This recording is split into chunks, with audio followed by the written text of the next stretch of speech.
Здравейте! Днес ще ви покажа нашата система за напояване с дъждовна вода. Имаме 4 бидона и 2-3 по-малки, но сега ще видите какво сме направили. Ето това са ни първите 2 бидона, които купихме и сме ги поставили малко по-високо, за да може по-лесно с чучурите да се вкарва маркуч с бърза връзка или да се използва лейка. Ето, от тук е другата страна, от тук, да е удобно за парника. До година смятаме да пробваме да направим капково напояване, но все още не сме. И сега, как се пълнат тези бидони? Сега ще видите. Ето. А тук доста импровизации сме правили, но сега върши работа. И ето къде отива улука от къщата. О, и така. Този улук смятаме да го преместим от тази страна на къщата, тъй като тук ще има гараж и бидоните ще ги преместим тук в този край, защото гаражът той е доста продълговат и тук ще има място за 3 бидона. 3 по метър, 3 метра ще е 3 нещо самото място за гаража и ще преместим от тази страна. Ето така. И ще се пълни. И може би ще ги направим като скачени съдове, за да може да пълним само единия, а той да прелива останалите 2. Защото в момента, ако този се напълни, местим, тук с тази удължителна тръба, още с нови снатки, местим до другия. Всички тия каманаци са отгоре, за да държат покривалата. Преди да разбереме, че се продават готови покривала за бидони, ние си направихме собствено. То не стана никак лошо, още повече е по-голяма плътност. Тъмно-зелено, харесва ми. А и така двата станаха еднакви. И така, сега ще ви покажа други 2 бидона, които имаме в горния край на двора. Ето ги там, тъй като там е най-високата точка. Значи от най-високата точка до най-ниската точка на двора има 7 метра денивелация. И тук горе, като тръгне водата по маркуча, има най-голямо налягане, особено ако се полива някъде в долния край. Тук, както виждате, вече сме се снабдили с чували за бидони, които си ги поръчах от Темо. Има ги в България, но да ви кажа, от Темо ги взимам за 15, не, 10 лева, да кажем, тия бяха. А тези с цип и отгоре с капаче са 20. Не, това е 15, другите са 20. Така. А в София от Емак и на други места от български сайтове за 50-60 лева. Поне. Да, не стои много добре, защото примерно тук има рамка бидона. Там няма рамка. Така че но върши работа.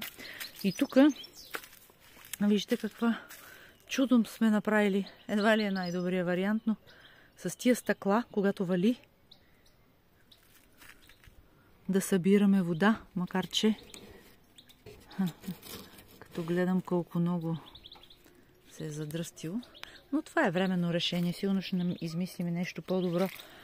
Въпрос е, ние тия бидони, знаете ли как ги пълниме? С помпа и с един голям маркуч. Като се напълнат долните 2, мъжа ми пуска помпата, прехвърля водата към тези горни 2 и след това долните продължават да си се пълнат от улука на къщата. И с тези бидони поливаме горната част на терена и навсякъде от тях е по-ниско, така че храстчета, дръвчета, възможно е да се полее и самия парник, даже налягането е перфектно от тук. Сега отиваме към парника, защото там също има бидон. Гледаме да използваме всеки скат. Единствено не сме използвали единия скат на къщата, но всичко друго сме използвали. Сега малко тук да заобиколим тази купчина с клечки и бокуци, която много искам да изчистя, обаче не ми стига времето за сега. И ето, тук може да видите, просто сме сложили един улук от едната страна на парника. Малко се измъчихме да го направим този улук. Рязахме такива от стари улуци метални парчета. После ги бойдисвах отгоре с една течна гума. Мъжа ми ги връзва с едни телове. Но да ви кажа, събира вода. Важното е да събира вода. Макар че е някакво малко покривче. И от тук, оп. Ето тук сега, примерно, този бидон частично е напълнен. И понеже се кърва ми не го затваря и то се пълнат и бокуци. Имам още един за резерва. Сега мога да ви покажа тук самия парник. Имаме много белокрилки в него и вчера пръсках с муспилан. Знам, че това е най-силното лекарство. Химикал да е срещу тях. Обаче те са ни много. Ето. Вижте тук как трябва да фокусирам. Ето. Иначе имаме домати.